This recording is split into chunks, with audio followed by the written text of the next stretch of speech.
नमस्कार दोस्तों, crime story channel पर आपका स्वागत है। दोस्तों, आज मैं आपको अपराध की जिस वारदात के बारे में बताने जा रहा हूँ वो वारदात देश की राजधानी दिल्ली में हुई थी। तो चलिए दोस्तों, जानते हैं कि ये वारदात कैसे और कब हुई थी। पिछले 2-3 दिनों से 20 साल की नैन्सी मानसिक और शारीरिक रूप से बहुत परेशान थी। इसकी वजह ये थी कि उसका 21 साल का पति साहिल चोपड़ा उसे प्रताड़ित कर रहा था। इस दौरान उसने नैन्सी की कई बार पिटाई भी कर दी थी। नैन्सी ने ये बात अपने घर वालों तक को नहीं बताई। इसकी वजह ये थी कि उसने घर वालों के विरोध के बावजूद साहिल से लव मैरिज की थी। साहिल और उसकी शादी को अभी 8 महीने ही हुए थे। पति के प्यार की जगह वो उसके जुल्मो सितम सह रही थी। नैन्सी ने भले ही ये बात अपने माता पिता को नहीं बताई थी, लेकिन अपनी सहेली प्रांजलि और सरानिया को 10 नवंबर 2019 को व्हाट्सएप पर मैसेज भेजकर बता दी थी। इस मैसेज में उसने पति द्वारा ज्यादा प्रताड़ित करने की जानकारी दी थी। इतना ही नहीं, उसने सहेलियों को ये भी कह दिया था कि यदि 2 दिन तक उसका फोन ना मिले तो समझ लेना साहिल ने उसकी हत्या कर दी है। दिल्ली की ही रहने वाली प्रांजलि और सरानिया नैन्सी की पक्की सहेलियां थी। दोनों समझ नहीं पा रही थी कि नैन्सी को बहुत प्यार करने वाला साहिल नैन्सी पर हाथ क्यों उठाने लगा। इसकी वजह क्या है, ये तो नैन्सी से मुलाकात के बाद ही पता चल सकती थी। बहरहाल वे रोजाना नैन्सी से बातें करने लगी, लेकिन 2 दिन बाद ही नैन्सी का फोन स्विच ऑफ हो गया। प्रांजलि और सरानिया परेशान हो गई कि नैन्सी का फोन क्यों बंद है। नैन्सी पति साहिल चोपड़ा के साथ पश्चिमी दिल्ली के जनकपुरी स्थित B1 ब्लॉक में रहती थी। सरानिया और प्रांजलि ने नैन्सी की ससुराल देख रखी थी, इसलिए 13 नवंबर 2019 को दोनों नैन्सी से मिलने उसकी ससुराल पहुंच गई। ससुराल में जब नैन्सी दिखाई नहीं दी तो उन्होंने उसके बारे में उसकी सास रोजी से पूछा।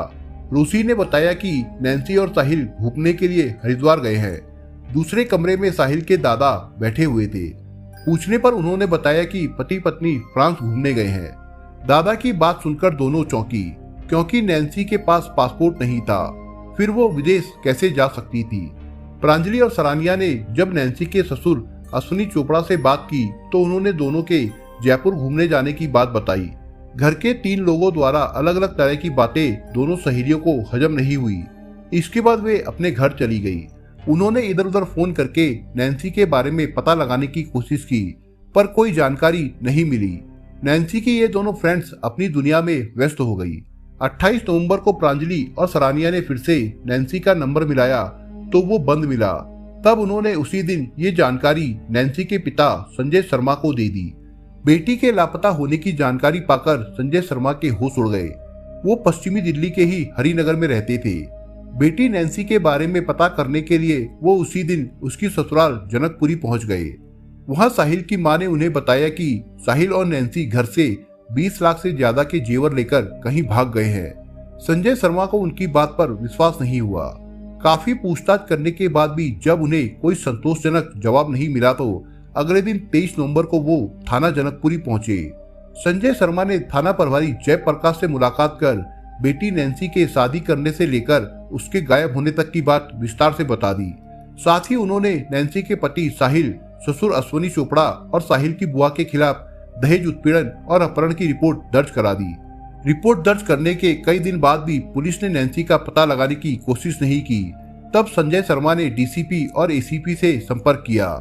जब मामला उच्च अधिकारियों के संज्ञान में आया तो थाना प्रभारी को कार्रवाई करने के लिए मजबूर होना पड़ा। थाना प्रभारी जयप्रकाश साहिल के घर पहुंचे तो वो घर पर नहीं मिला। उसके माता पिता यही कह रहे थे कि साहिल नैन्सी को लेकर कहीं घूमने गया है, लेकिन तब से दोनों के फोन बंद आ रहे हैं। घर वालों को कुछ चेतावनी देकर थाना प्रभारी लौट आए।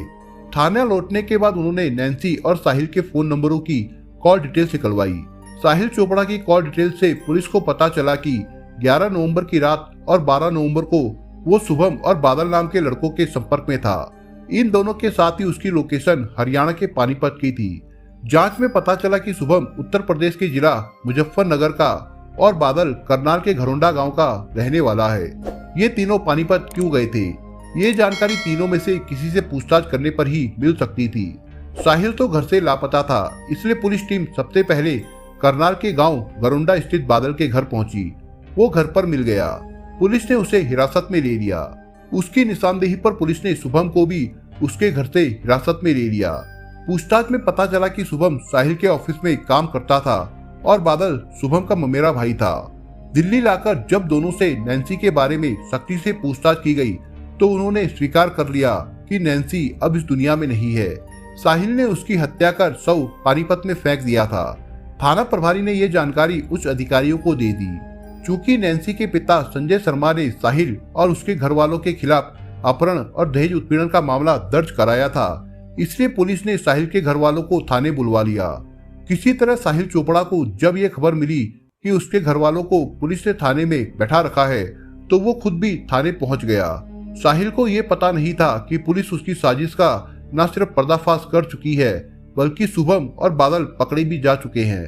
पुलिस ने साहिल से नैन्सी के बारे में पूछताछ की तो उसने बताया कि उसने 11 नवंबर 2019 को नैन्सी को पश्चिम विहार फ्लाईओवर के पास छोड़ दिया था। थाना प्रभारी जयप्रकाश समझ गए कि साहिल बेहद चालाक है, आसानी से अपना जुर्म नहीं कबूलेगा, लिहाजा उन्होंने हिरासत में लिए गए शुभम और बादल को साहिल के सामने बुला लिया। उन दोनों को देखते ही साहिल हक्का बक्का रह गया। उसके चेहरे का रंग उड़ गया था। अब उसके सामने सच बोलने के अलावा कोई दूसरा रास्ता नहीं बचा था, लिहाजा उसने स्वीकार कर लिया कि वो अपनी पत्नी नैन्सी की हत्या कर चुका है। अपने कर्मचारी शुभम और उसके दोस्त बादल के साथ नैन्सी की हत्या करने के बाद उन लोगों ने उसके शव को पानीपत में ठिकाने लगा दिया था। इसके बाद एडिशनल डीसीपी समीर शर्मा की मौजूदगी में साहिल चोपड़ा, शुभम और बादल से पूछताछ की गई तो नैन्सी की हत्या की जो कहानी सामने आई वो दिल झकझोर देने वाली निकली। पश्चिमी दिल्ली के हरिनगर के रहने वाले Sanjay Sharma electronic motor binding का काम करते थे। उनकी बड़ी बेटी नैन्सी शर्मा करीब 3 साल पहले विकासपुरी में कंप्यूटर सेंटर में जाती थी। वो कंप्यूटर कोर्स कर रही थी। वहीं पर उसकी मुलाकात साहिल चोपड़ा से हुई। साहिल चोपड़ा का पास में ही सेकेंड हैंड कारों की सेल परचेज का ऑफिस था। साहिल से पहले ये व्यवसाय उसके पिता अश्विनी चोपड़ा संभालते थे। साहिल चोपड़ा का कार सेल परचेज का व्यवसाय अच्छा चल रहा था, इसलिए वो खूब बन ठन कर रहता था। नैन्सी शर्मा और साहिल की मुलाकात धीरे धीरे दोस्ती में बदल गई। दोनों ही जवानी के द्वार पर खड़े थे, इसलिए आकर्षण में बंधकर एक दूसरे को चाहने लगे। इसके बाद नैन्सी साहिल के साथ कार में बैठकर सैर सपाटे करने लगी। उनका प्यार परवान चढ़ने लगा। इतना ही नहीं, उन्होंने जीवन भर साथ रहने का वादा भी कर लिया था। इसके बाद नैन्सी साहिल के साथ लिव इन रिलेशन में रहने लगी। करीब 3 साल तक सुभाष नगर में लिव इन रिलेशन में रहने के बाद दोनों ने 27 मार्च 2019 को गुरुद्वारे में शादी कर ली। नैन्सी ने शादी अपने घर वालों की मर्जी के बिना की थी, इसलिए वो उससे खुश नहीं थे। घर वालों को शादी की सूचना भी उस समय मिली जब नैन्सी ने अपनी ससुराल पहुंचकर व्हाट्सएप पर शादी के फोटो भेजे। दरअसल नैन्सी तब छोटी ही थी जब उसकी माँ उसे और उसके पिता को छोड़कर चली गई थी। वो अपने साथ छोटे बेटे को ले गई थी। नैन्सी की परवरिश उसकी दादी और चाची ने ही की थी। संजय शर्मा बिजनेस के सिलसिले में राजस्थान आते जाते रहते थे। बाद में उन्होंने दूसरी शादी कर ली। बेटी बालिग थी, उसने साहिल चोपड़ा से शादी अपनी मर्जी से की थी, इसलिए वो कर भी क्या सकते थे। जवान बेटी के इस तरह चले जाने पर उन्हें बदनामी के साथ दुख भी अधिक हुआ। नैन्सी जनकपुरी के बी ब्लॉक स्थित अपनी ससुराल में पति के साथ खुश थी। साहिल उसका हर तरह से ख्याल रखता था। बहरहाल उनकी जिंदगी हंसी खुशी बीत रही थी, लेकिन उनकी ये खुशी ज्यादा दिनों तक कायम ना रह सकी। नैन्सी और साहिल के बीच कुछ महीनों बाद ही मतभेद शुरू हो गए। इसकी वजह यह थी कि नैन्सी अक्सर फोन पर व्यस्त रहती थी। देर रात तक वो किसी से फोन पर बातें करती थी। साहिल का कहना था कि दिन में वो किसी से भी बात करे उसे कोई ऐतराज नहीं है, लेकिन उसके ऑफिस से लौटने के बाद उसके पास भी बैठ जाया करे। साहिल जब नैन्सी से पूछता कि वो किससे बात करती है तो वो कह देती कि दोस्तों से बात करती है। पत्नी की यह बात साहिल को गले इसलिए नहीं उतरती थी क्योंकि शादी से पहले नैन्सी ने उसे बताया था कि उसका कोई भी दोस्त नहीं है। जब शादी से पहले उसका कोई दोस्त नहीं था तो शादी होते ही अब कौन ऐसे नए दोस्त बन गए जो घंटों तक उससे बतियाने लगे। यही बात साहिल के दिल में वहम पैदा कर रही थी। नैन्सी की बातों और व्यवहार से साहिल को शक था कि उसकी पत्नी का जरूर किसी से कोई चक्कर चल रहा है जिसे वो उससे छुपा रही है। पति या पत्नी दोनों के मन में संदेह पैदा हो जाए तो वो कम होने के बजाय बढ़ता जाता है और फिर कभी भी विस्फोट के रूप में सामने आता है। जिस नैन्सी को साहिल दिलो जान से प्यार करता था वही उसके साथ कलह करने लगी थी। कभी कभी तो दोनों के बीच विवाद इतना बढ़ जाता था कि साहिल उसकी पिटाई भी कर देता था। साहिल का उग्र रूप देखकर नैन्सी को महसूस होने लगा था कि साहिल को अपना जीवन साथी चुनना उसकी बड़ी भूल थी। उसे इतनी जल्दी फैसला नहीं लेना चाहिए था। चूंकि उसने अपनी पसंद से ही शादी की थी, इसलिए इसकी शिकायत वो अपने पिता से भी नहीं कर सकती थी। हाँ, अपनी सहेलियों से बात करके वो अपना दर्द बांट लिया करती थी। साहिल पत्नी की रोज रोज की कलह से तंग आ चुका था। आखिर उसने फैसला कर लिया कि रोज रोज की किचकिच से अच्छा है कि नैन्सी का खेल ही खत्म कर दे। इस बारे में साहिल ने अपने ऑफिस में काम करने वाले शुभम से बात की। शुभम साहिल का साथ देने को तैयार हो गया। साहिल को शुभम ने बताया कि उसका एक ममेरा भाई है बादल, जो करनाल के पास स्थित घरोंडा गांव में रहता है। उसे भी साथ ले लिया जाए तो काम आसान हो जाएगा। साहिल ने शुभम से कह दिया कि इस बारे में वो बादल से बात कर ले।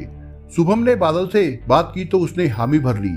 योजना को कैसे अंजाम देना है, इस बारे में साहिल ने बादल और शुभम के साथ प्लानिंग की। बादल ने सलाह दी कि नैन्सी को किसी बहाने पानीपत ले जाया जाए और किसी सुनसान इलाके में ले जाकर उसका काम तमाम कर दिया जाए। योजना को कहां अंजाम देना है, इसकी रेकी के लिए तीनों लोग 10 नवंबर 2019 को पानीपत गए। काफी देर घूमने के बाद उन्हें रिफाइनरी के पास की सुनसान जगह ठीक लगी। रेकी करने के बाद तीनों दिल्ली लौट आए। इसी बीच नैन्सी और साहिल के बीच की कलह चरम पर पहुंच गई। तभी नैन्सी ने अपनी सहेलियों प्रांजलि और सरानिया को फोन करके बता दिया था कि आजकल साहिल उसके साथ मारपीट करने लगा है। उसने उसके घर से बाहर जाने पर भी पाबंदी लगा दी है। उसके साथ कुछ भी हो सकता है। नैन्सी को शायद पति का व्यवहार देखकर अपनी मौत की आहट मिल गई थी। तभी तो उसने सहेलियों से कह दिया था कि अगर 2 दिनों तक उसका फोन न मिले तो समझ लेना कि साहिल ने उसकी हत्या कर दी है। क्योंकि साहिल को अपनी योजना को अंजाम देना था, इसलिए उसने 11 नवंबर को सुबह से ही नैन्सी के साथ प्यार भरा व्यवहार शुरू कर दिया। पति का बदला रूप देखकर नैन्सी भी खुश हो गई। दोनों ने एक साथ में लंच किया। लंच करने के दौरान ही साहिल ने नैन्सी से कहा, नैन्सी, आज मुझे पानीपत में किसी से उधार की रकम लानी है। रकम ज्यादा है, इसलिए मैं चाहता हूँ कि तुम भी पिस्टल लेकर मेरे साथ चलो। नैन्सी के पास एक पिस्टल थी जो उसे उसके किसी दोस्त ने 2 साल पहले गिफ्ट में दी थी। नैन्सी ने उस पिस्टल के साथ कई फोटो भी खिंचवा रखे थे। पति के कहने पर नैन्सी उसके साथ पानीपत जाने को तैयार हो गई। शाम करीब 6:30 बजे साहिल पत्नी को लेकर घर से अपनी कार में निकला। शुभम और बादल को भी उसने घर पर बुला रखा था। शुभम कार चला रहा था और बादल शुभम के बराबर वाली सीट पर बैठा था, जबकि साहिल और नैन्सी कार की पिछली सीट पर थे। कार में ही साहिल ने पत्नी से पिस्टल लेकर उसमें 2 गोलियां डाल ली थी। नैन्सी को ये पता नहीं था कि उसका पति उसके सामने ही मौत का सामान तैयार कर रहा है। उन्हें पानीपत पहुंचते पहुंचते रात हो गई। शुभम कार को रिफाइनरी के पास ददलाना गांव की एक सुनसान जगह पर ले गया। वहां पर साहिल ने बाथरूम जाने के बहाने कार रुकवा ली। इससे पहले कि नैन्सी कुछ समझ पाती, आगे की सीट पर बैठे शुभम और बादल ने उसे दबोच लिया। तभी साहिल ने नैन्सी के सिर से सटाकर गोली चला दी, लेकिन गोली नहीं चली और हड़बड़ाहट में साहिल के हाथ से पिस्तौल छूटकर नीचे गिर गई। नैन्सी अब पूरा माजरा समझ गई थी कि पति उसे यहाँ मारने के लिए लाया है। वो साहिल के सामने अपनी जान बचाने की गुहार लगाने लगी, लेकिन पत्नी के गिड़गिड़ाने का उस पर कोई असर नहीं हुआ। साहिल ने फुर्ती से कार में गिरी पिस्टल और गोली उठाई। गोली उसने दोबारा लोड की और नैन्सी के सिर से सटाकर गोली चला दी। इस बार गोली उसके सिर के आर पार हो गई। तभी उसने दूसरी गोली भी मार दी। गोली लगते ही नैन्सी के सिर से खून का फव्वारा फूट पड़ा और वो सीट पर ही लुढ़क गई। कुछ ही देर में उसकी मौत हो गई। फिर तीनों ने उसके शव को उठाकर झाड़ियों में फेंक दिया। साहिल ने उसका मोबाइल अपने पास रख लिया। शव ठिकाने लगाकर तीनों दिल्ली लौट आए। साहिल अपने घर जाने के बजाय दोनों साथियों के साथ जनकपुरी सी ब्लॉक और डावड़ी के बीच स्थित एक लॉज में रुका। अपनी कार उसने पास में ही सीतापुरी इलाके में ऐसी जगह खड़ी की जहां स्थानीय लोग अपनी कारें खड़ी करते हैं। यह इलाका चानन देवी अस्पताल के नजदीक है। नैन्सी का मोबाइल साहिल ने सुभाष नगर मेट्रो स्टेशन के पास फेंक दिया था। अगले दिन शुभम और बादल अपने अपने घर चले गए। साहिल भी इधर उधर छिपता रहा। तीनों आरोपियों से पूछताछ के बाद पुलिस उन्हें लेकर पानीपत में उसी जगह पहुंची जहां उन्होंने नैन्सी के शव को ठिकाने लगाया था। उनकी निशानदेही पर पुलिस ने ददलाना गांव की झाड़ियों में नैन्सी का सड़ा गला शव बरामद कर लिया। जरूरी कार्रवाई कर पुलिस ने पोस्टमार्टम के लिए नैन्सी के शव को पानीपत के सरकारी अस्पताल भेज दिया। इसके बाद पुलिस ने तीनों आरोपियों को कोर्ट में पेश किया, जहां से पुलिस ने उनका 2 दिन का रिमांड लिया। रिमांड अवधि में आरोपियों की निशानदेही पर पुलिस ने चानन देवी अस्पताल के नजदीक खड़ी साहिल की कार बरामद की। कार की मैट के नीचे छिपाई गई वो पिस्टल भी पुलिस ने बरामद कर ली, जिससे नैन्सी की हत्या की गई थी। लेकिन पुलिस नैन्सी का मोबाइल बरामद नहीं कर सकी थी।